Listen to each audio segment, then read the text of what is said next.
بزعبا مستير نايزي تملس صلوت كنحسبن كلنا أملاخ بجاخا أعريو ጎይታዬ በጀኻ ለውጦ ዝብል ጸሎት ድሕር ደኪም ኣይንጽልን ኢና እቲ ቀንዲ ናይ ውሽጢ ጸሎትና ኣምላኸይ መንግስትኻ ትምጻእ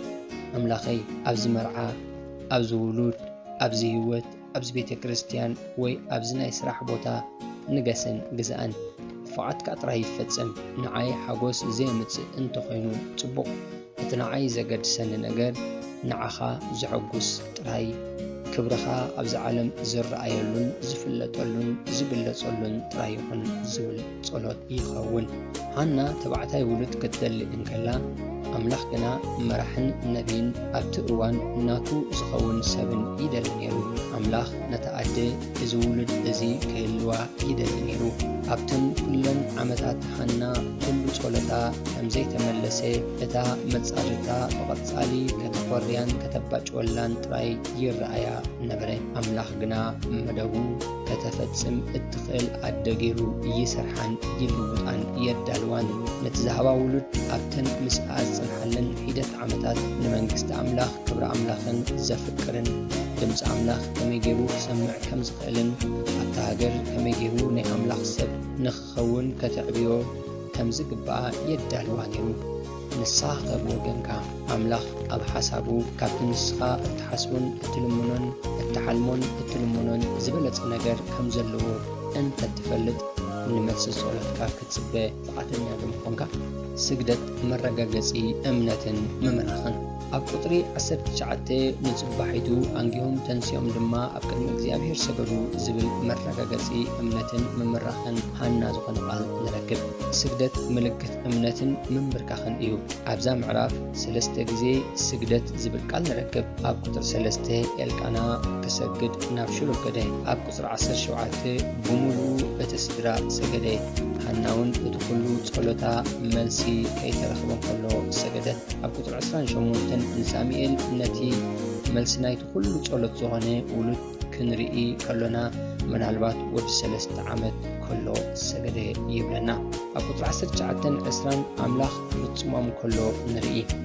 ተመሊሶም ናብ ቤቶም ናብ ራማ ኣተው ኤልቃና ድማ ንሰበይቱ ዕለታ እግዚአብሔር ዘከራ ንስኻ ምናልባት ኣምላኽ ዝሓደገካን ዝረስዓካን ካብኡ ዝተፈለኻን ኮይኑ ይስማዓካ ይኸውን ኣምላኽ ግና ንደቁ ይዝክር እዩ ኣይርስዕን ድማ እዩ ኣምላኽ ኪዳኑን መደቡን ይዝክር እዩ በቲ ምድብ ግዜ ኣምላኽ መብጽዑ ይፍጽም እቲ ግዜ መዓዝ እዩ ናይ ኣምላኽ ግዜ እዩ ኣብ እዋኑ እዩ ድማ ኣይቅልጥፍን ኣይድንጉን በቲ ምድብ ግዜ ሃና ጠነሰት ወዲ ድማ ወለደት ዋላ እኳ በቲ ንሕና እንደልዮ መገድን ኣብቲ ንሕና እንደልዮ እዋንን ኣይኹን እምበር ኣምላኽ ኩሉ ግዜ ይዝክር እዩ መብጽዓ ምፍጻም ኣብ ቁጥሪ 21 ክሳብ 23 ሃና መብጽዓ ክትፍጽም ከላ ኢና ንርኢ እቲ ሰብኣያ ኤልቃና ድማ ምስ ብዘላ ቤቱ ናይ ዓመት መስዋዕቲ ፍርድን መብጽዓን እግዚአብሔር ክስውዕ ደየበ ሃና ግና ንሰብኣያ ኣነስ እዚ ሕፃን ጡብ ክሳብ ዝሓድግ ኣይድይብን እየ ሽዑ ኣብ ቅድሚ እግዚአብሔር ክርአ ከብጽሖ እየ ንሓዋረ ኸኣ ኣብኡ ክነብር እዩ በለቶ ኤልቃና ሰብኣያ ድማ ጽቡቕ መሲሉ እተረእየ ክግበሪ ጡብ ክሳብ እተሕድግዮ ጽንሒ ሓንተስ እግዚአብሔር ደኣ ዘረብኡ ይፈጽም በላ እታ ሰበይቲ ኸኣ ተረፈት ነቲ ወዳ ጡብ ክሳብ እተሕድጎ ድማ ተጥቦ ነበረት እዚ ብመሰረት ናይ ዕብራውያን ልምዲ ን3 ዓመት እዩ ዝኸውን ኣብተን 3 ዓመታት እንታይ ጌራ ወዳ ንሙሉእ ዘመን ህይወቱ ንኣምላኽ ከገልግል ከመይ ጌራ ኣዳልያቶ ኣነ ሃና ከምዚ ኣብ ቁጥሪ 22 ኣብ ቅድሚ እግዚአብሔር ክርአ ከብጽሖ እየ ንሓዋረ ኸኣ ኣብኡ ክነብር እዩ ዝበለቶ ጌራ ብተወፋይነት ን3 ዓመት ኣዳልያቶ ኢለ ዝኣምን ኣብተን ቀዳሞት ዓመታት ናይ ንኣሽቱ ቆልዑ ኣደ ቆልዑ ዘበኖም ሙሉእ ንኣምላኽ ንኽፈልጡ ምስ ኣምላኽ ክመላለሱን ንኣምላኽ ንኸገልግሉን ኣብ ምድላው ንዘለዎ ግደ ክትክኦ ዝኽእል ዋላ ሓደ ነገር የልዎን ስለዚ ኣዴታት ኣብዘን ቆልዑ ንዘበን ህይወቶም ዝህነጹለን ዝጽረቡለን ቀዳሞት ዓመታት ዘበን ኣገዳሲ ግድአን ክትጻወታ ይግብአን እየ ዝብል ሃና ንወዳ ብመደብ ተሰልጥኖ ከም ዝነበረት ከመይ ጌርና ንፈልጥ? ሃና ናይ ኣምልኾን ስግደትን ሰብ ከም ዝነበረት ንፈልጥ ኢና።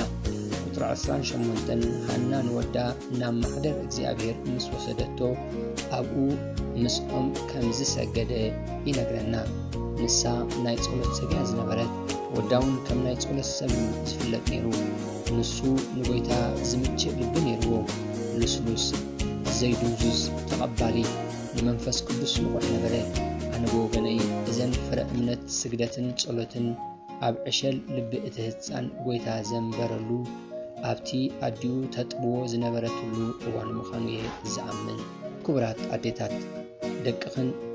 ሙሉእ ዘመኖም ንኣምላኽ ንኽፈልጡን ከገልግሉን ካብ ምድላው ዝዓቢን ዝተቐደሰን ጻውዒት የለን። ኣብ ቁፅሪ 24-25 ጡብ ምስ ኣሕደገቶ ከዓ 3 ዝራብዕን 1 ኤፍ ሓርጭ 1 ሓርቢ ወይንን ተማሊኣ ወዳ ሒዛ ደይበት ኣብ ሽሎ ናብ ቤት እግዚኣብሔር ድማ ኣእተወቶ። እቲ ቆልዓ ከዓ ገና ንእሽቶ ነበረ። ነቲ ዝራብዕ ሓሪዶም ድማ ነቲ ቆልዓ ናብ ኤሊ ኣምፅዎ። እቲ መስዋእቲ ዝራብዕ ተምሳሌት ሃና ንወዳ ንእግዚኣብሔር ክትወፍዮ ከላ ዝኸፈተቶ መስዋእቲ እዩ። እዚ ኩሉ ህይወት ኣሎኒ እትብሎ ዘበለ ኩሉን ንስለ እግዚኣብሔርን ስለ መንግስቱን ኢላ ምውፋያዩ ዘንጸባርቕ። ሃና ንኤሊ ጎይታይ ስምዓኒ፣ ነፍስኻ ሕያው ትኹን ጎይታይ፣ እታ ኣብ ጥቓኻ ደው ኢላ ንእግዚኣብሔር እትልምን ዝነበረት ሰበይቲ ኣነ ብዛዕባ እዚ ቆልዓ እዚ እየ ዝለመንኩ። እግዚኣብሔር ከዓ እቲ ዝለመንኩ ልማነ ይሁኒ። ስለዚ ኣነ ድማ ንእግዚኣብሔር ርህቦ ኣለኹ። ሙሉእ ዕድሚኡ ንእግዚኣብሔር ተዋሂቡ እዩ በለቶ። ቁጥሪ 26-28 ወለዲ ውሉድኩም ውበት እግዚአብሔር እዮም። ከም ወለዲ መጠን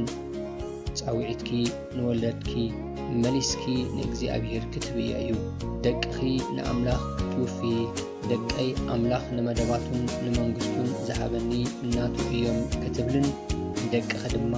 ንሳቶምን ንምንባሮምን ምእንቲ እዚ ምዃኖም ከተፍልጥ እዮም እዩ። ንዓይ ወለደይ ካብ ንእሽተይ ኣትሒዞም ንሕና ናይ ወለድና ዘይኮናስ ናይ እግዚኣብሔር ምዃንና ከም እንፈልጥ ገይሮም እዮም እየዕብዮምና።